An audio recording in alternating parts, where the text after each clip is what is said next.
Hello friends, எல்லாருக்கும் வணக்கம்.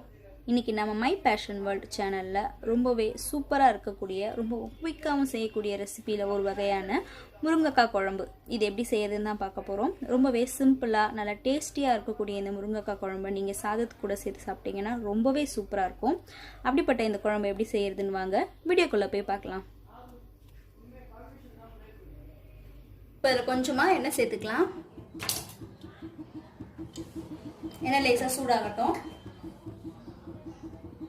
பார்த்தீங்கன்னா எண்ணெய் ஓரளவுக்கு சூடாயிடுச்சு. இப்போ இதில் ஒரு ஸ்பூன் கடுகு உளுத்தம் பருப்பு சேர்த்து நல்லா பொரிய விட்டுக்கோங்க.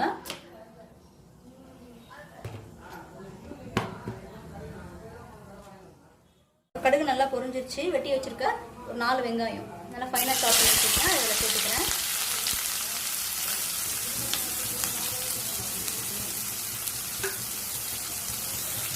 இதை நல்லா சாட்டே பண்ணிக்கோங்க.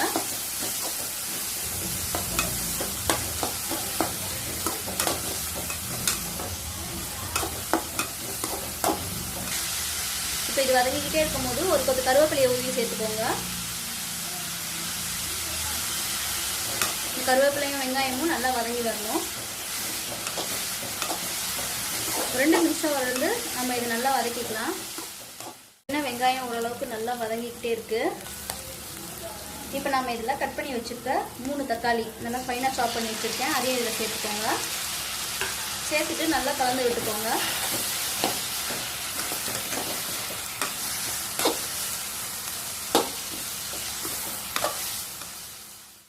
இப்போ பார்த்தீங்கன்னா தக்காளி வெங்காயம் எல்லாமே நல்லா வெந்து சாஃப்டாக ஆகிடுச்சு.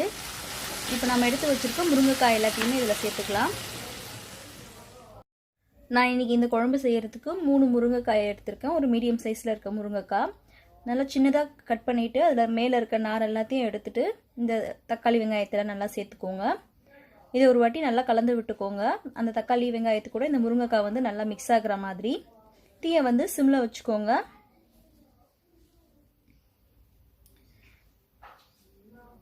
இப்போ ஓரளவுக்கு நல்லா கலந்து விட்டாச்சு. ஒரு 2 நிமிஷத்துக்கு இது இப்படியே வதங்கட்டும். இப்போ 2 நிமிஷம் போல் ஆயிருக்கு. இப்போ இந்த குழம்புக்கு தேவையான அளவுக்கு உப்பு சேர்த்துக்கோங்க. நீங்கள் உங்கள் சுவைக்கு ஏற்ற மாதிரி அட்ஜஸ்ட் பண்ணிக்கோங்க. ஒரு 2லேருந்து 3 டேபிள் ஸ்பூன் அளவுக்கு குழம்பு பொடி உங்கள் காரத்துக்கு ஏற்ற மாதிரி இதையும் அட்ஜஸ்ட் பண்ணி சேர்த்து நல்லா கலந்து விட்டுக்கோங்க.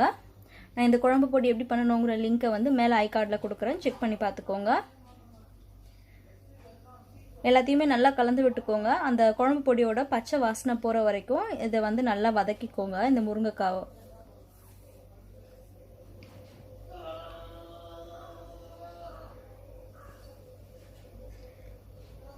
இப்போ நல்லா கலந்து விட்டாச்சு. அந்த குழம்பு பொடியோட பச்சை வாசனை வந்து போக ஆரம்பிச்சிருக்கு.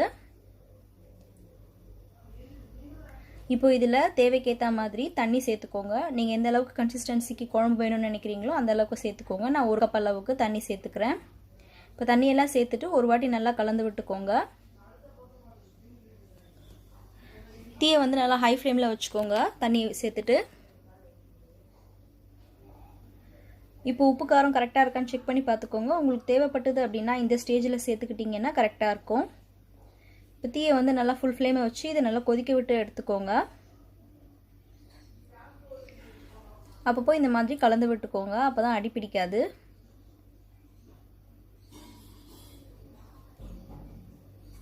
வந்து பார்த்தீங்கன்னா நல்லா சலசலன்னு கொதிச்சுக்கிட்டு இருக்கு. எண்ணெயும் ஓரங்களில் நல்லா பிரிஞ்சு வர ஆரம்பிச்சிருக்கு. இப்போ ஒரு வாட்டி நல்லா கலந்து விட்டுடலாம். இதை கடைசியாக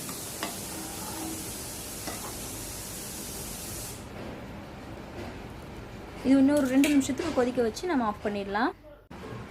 நம்மளோட முருங்கைக்காய் குழம்பு நல்லா கமகமன்னு சூப்பராக தயாராகிடுச்சு. இது பார்க்க தண்ணியாக இருக்கேன்னு கவலைப்படாதீங்க. ஓரளவுக்கு ஆறிடுச்சு அப்படின்னா இது நல்லா திக்கான கன்சிஸ்டன்சிக்கு வந்துடும். நம்மளோட முருங்கைக்காய் குழம்பு சூப்பராக தயாராகிடுச்சு. இந்த ரெசிபியை நீங்கள் உங்கள் வீட்டில் ட்ரை பண்ணி பாருங்கள். ரொம்பவே நல்லாயிருக்கும்.